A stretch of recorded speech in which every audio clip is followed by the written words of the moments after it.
ayat 97 sampai 100. Artinya pada ayat 97, ketika malaikat datang dan akan mencabut nyawa kita, kemudian dengan sedih malaikat menanyakan, kenapa kalian terus menzolimi diri kalian? Dan kita pada saat itu menjawab, membela diri, karena kami ini tidak tahu, kami ini tidak mampu, kami ini tidak kuasa. Lalu malaikat menyampaikan lagi, bukankah Allah menyediakan bumi yang sebegitu luasnya untuk berhijrah? Tidak ada alasan apapun. Barang siapa yang berhijrah di bumi Allah yang sebegitu luasnya, maka akan menemukan rezeki yang juga seluas-luasnya. Tapi kenapa kita terus menzolimi diri kita, menzolimi diri kita? Dan pada saat itu jahanam terbuka untuk kita. Astagfirullahaladzim. Itu adalah sebuah perjalanan tentang penghayatan kepada diri yang diberikan kesempurnaan oleh Allah ini. Dan bagaimana kemudian ketika sebelumnya tadi lewat contoh-contoh yang bersifat duniawi, kita menjadi begitu mengagumi Steve Jobs ya, menjadi begitu mengagumi para ahli dan pencipta ini dan itu. Lalu pertanyaannya, apakah kita begitu mengagumi, mendambakan, mencintai Allah yang sudah mencipta kita, sama seperti para pencipta-pencipta benda-benda yang luar biasa, yang kalau bisa kita ketemu mau foto bareng, fotonya digedein, ditaruh di rumah ya Pak ya, bangganya gitu ya kalau kita bisa ketemu dengan pencipta yang hebat-hebat itu.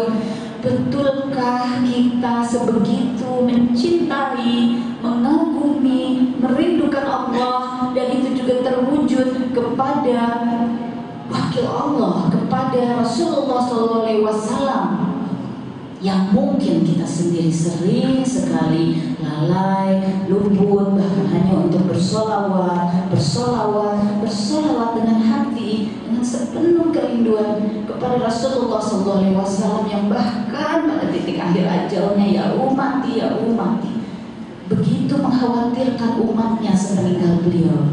Padahal lagi pada Al-Ahzab 56 Allah menyatakan, wahai orang-orang yang beriman, Allah dan malaikat bersolawat kepada Nabi, maka bersolawatlah dan berikan salam penghormatan kepada Nabi. Dan kita seringkali lupa, lalai, menjadikannya hanya lisan semata. Betul-betul lisan, zikir itu lisan, solawat itu lisan. Betulkah hati kita hadir? Betulkah pesan Sayyidina Umar bin Khattab kita lakukan setiap harinya di dalam hidup kita? Hisablah dirimu sebelum hari penghisaban tiba.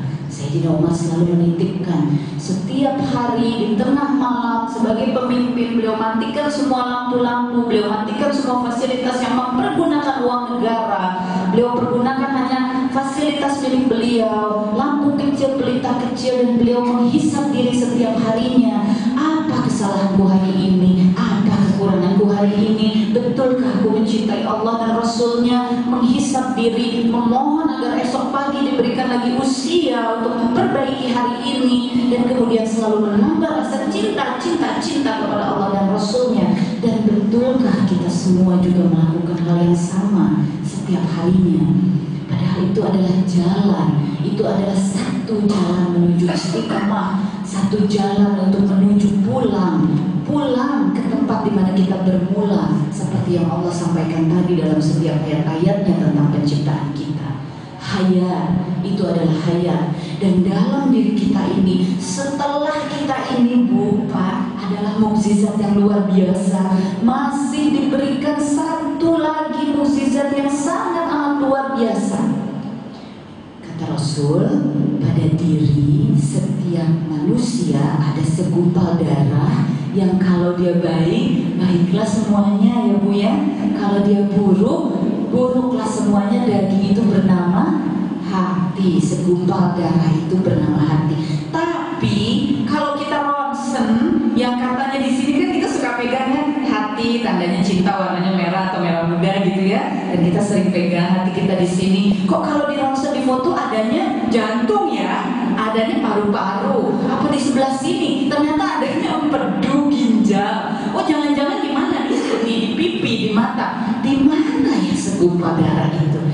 Subhanallah, mukjizat. Padahal itu adalah tempat di mana kita tidak bisa berbohong apapun juga, tidak bisa menipu apapun juga. Peggy yang duduk di hadapan Bapak Ibu sekalian, yang fakir, yang bodoh, yang katanya bertausiah, yang katanya berbagi ke sana kemari. Betulkah apa yang saya ungkapkan ini adalah sesuatu yang dari hati saya yang paling dalam? Tidak ada yang bisa tahu kecuali hati, di tempat di mana Allah Maha Hadir, tempat di mana kita tak bisa menipu, tak bisa berbohong, dan itu sesungguhnya adalah mukjizat dari Allah. Kita memiliki hati, tempat untuk pulang, tempat untuk kembali, pulang kepada hati, pulang kepada jiwa di tengah berbagai macam hal di dunia yang seringkali melibas kita, membuat kita menjadi begitu terpontal-pontal dengan target, dengan kesibukan, dengan keadaan, dengan pencapaian. Tapi kita diberi hati, tempat untuk pulang, tempat yang tak bisa kita menipu apapun pada hati. Maka Bapak, Ibu, ketika kita memaknai hayat atau hidup, ketika kita memaknainya, ketika kita kemudian begitu mencintai dan merindukan Allah, ketika kita tahu bahwa ada tempat pulang dalam tanda kutip yang diberikan oleh Allah di dalam diri kita, maka kita semakin ingin dan terdorong untuk tidak lagi meninggalkan hati, untuk tidak lagi membiarkan hati menjadi penuh dengan debu, tertutup dengan debu seperti kaca-kaca yang kita punya, pajangan dan meja di rumah ya Bu ya, hiasan, semuanya kita lapin, seminggu sekali ada jadwal lap-lap ya Bu ya, supaya kacanya tetap bersih, supaya mobil juga tetap bersih. Seminggu 2 kali kita bawa ke bengkel, kita lapin ya Bu ya Pak ya. Tapi ternyata betulkah kita selalu membersihkan hati sebagai tempat kita untuk pulang? Padahal Allah beri caranya. Kata Allah, ini adalah tuntunanmu sampai akhir zaman. Kalau bingung, ada Rasulullah SAW yang perkataannya, perbuatannya dan diamnya adalah contoh. Lalu kata Allah, kalau belum cukup juga, maka kusediakan pahala bagimu yang melakukan segala yang sudah aku tuntunkan di sini. Belum cukup juga, kata Allah, kuciptakan surga bagimu. Masya Allah, betapa cintanya Allah sama kita ya Bu ya, Pak ya. Allah cinta sama kita. Diturunkannya nabi-nabi, diturunkannya kitab-kitab, kemudian diturunkannya rahmatan lil alamin Rasulullah SAW, diturunkannya Quran, bisa dipergunakan sampai akhir zaman, diberinya kita pahala, disediakannya kita surga. Kurang apa lagi? Kok kita masih menzolimi diri kita sendiri? Kok belum juga kita cinta dan rindu yang luar biasa kepada Allah, seperti kecintaan dan kekaguman kita kepada segala yang ada di dunia ini?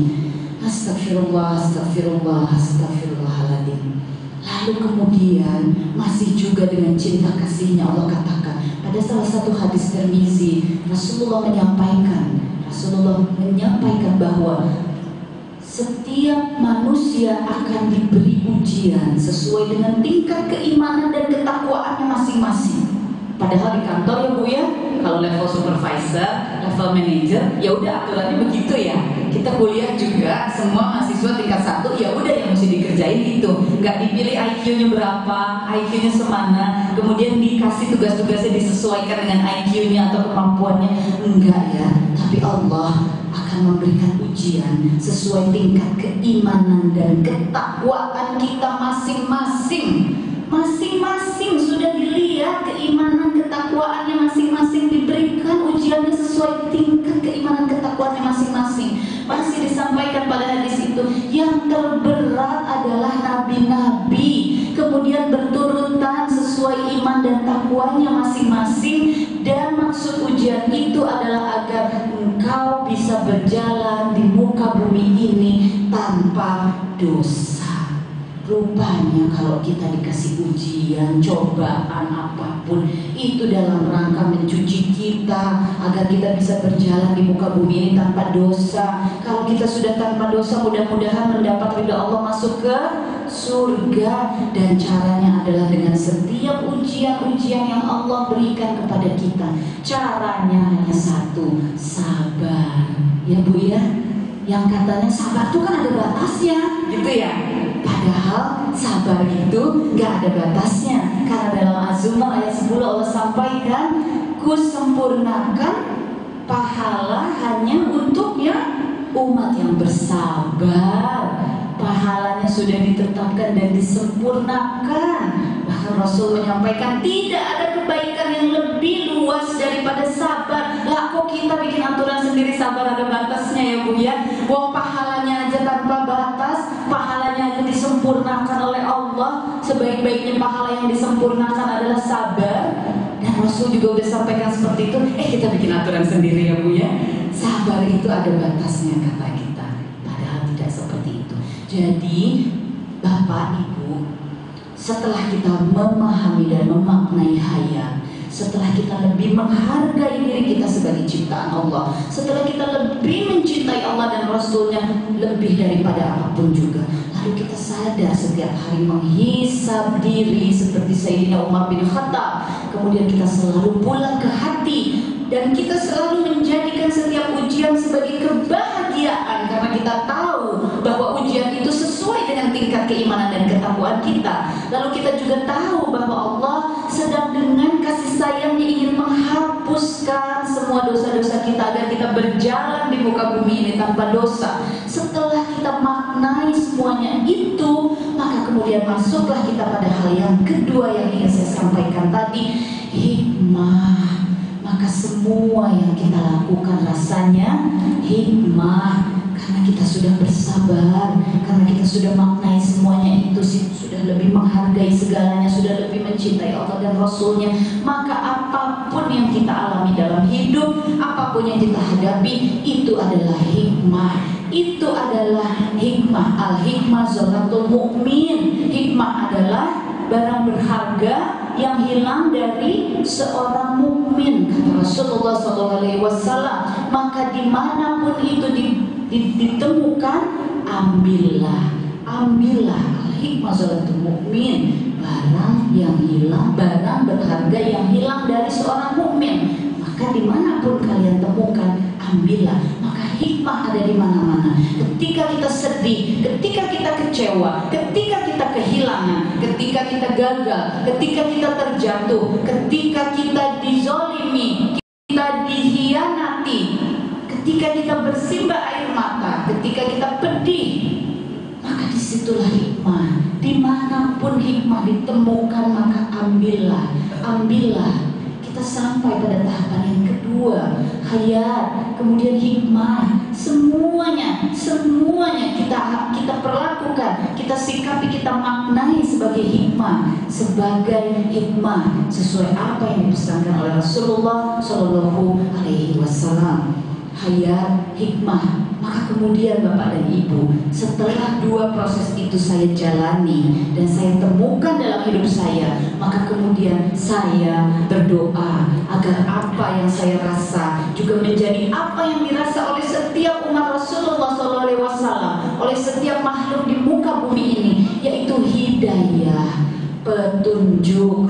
Allah sampaikan dalam Al-Baqarah, Allah ingin kepada siapapun yang Allah ingin tunjukkan jalan yang lurus, maka Allah akan lakukan. Kepada siapa yang Allah ingin berikan petunjuk, maka akan Allah lakukan. Dan pada Az-Zumar Allah juga ingatkan, barang siapa yang disesatkan jalannya oleh Allah, maka tidak ada petunjuk baginya sedikit pun. Astagfirullah.